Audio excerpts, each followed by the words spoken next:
আসসালামু আলাইকুম দোস্ত বন্ধুরা আপারা কেমন আছেন সবাই? দেশবাসী আমার আপনজনেরা সবাই সুস্থ আছেন তো?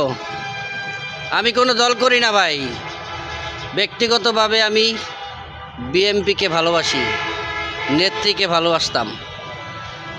আজকে আল্লাহ পাকের মাল নিয়ে গেছে। আজকে আমাদের নেত্রী মারা গেছে। আচ্ছা, ইন্না লিল্লাহি ওয়া ইন্না ইলাইহি রাজিউন।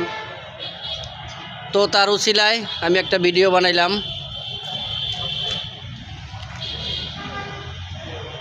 তার উসিলায় সব কিছু বন্ধ, আজকে সব গার্মেন্টস বাংলাদেশে সব কিছু বন্ধ। সবাই মিলে দোয়া করবেন এই মানুষটার জন্য, এরা জানি আল্লাহ ব্যস্ত নসিব করে। সবাই ভালো থাকবেন, দোয়া করবেন সবাই মন থেকে।